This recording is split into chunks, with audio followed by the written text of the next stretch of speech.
మాకంత అర్హత లేదా? 46 ఏళ్ళు పార్టీ మోసిన వాళ్ళకు ఓ 2 మండలాల మార్కెట్ యార్డు చైర్మన్ పదవి అడిగే అర్హత లేదా మాకు? అంటే మేము పూర్తిగా పక్కన అంటే మేమేమి టిష్యూ పేపర్లాగా కనబడుతున్నామా?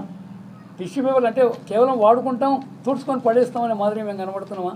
ఆ మాత్రం పార్టీ సరి చేయకపోతే మాత్రం నాయకుల మధ్య ఈరోజు చాలా ఇబ్బందులు వస్తాయి. నేను ఇన్నిసార్లు ఎమ్మెల్యే ఉన్నా, అఫీషియల్స్ ఇంత భయపడే వాళ్ళు కాదు ఒక ఎమ్మెల్యేకు, ఒక ఆర్డినరీ ఎమ్మెల్యేకు.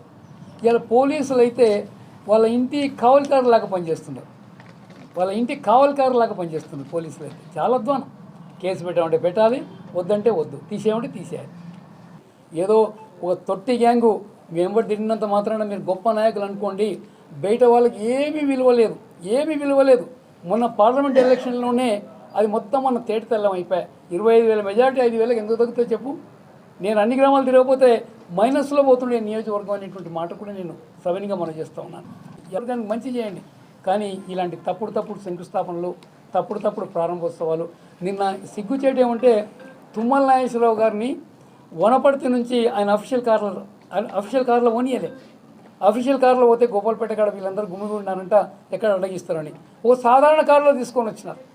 మళ్ళీ తుమ్మల నాగేశ్వరరావు గారికి కూడా ఎందుకంత అవసరం పడుతుందో నాకు తెలియలేదు. అంటే ఇంత కాంట్రవర్సీ ఉన్నప్పుడు ఎందుకు మేము తర్వాత చేద్దామని ఓ మాట అంటే అయిపోయేది.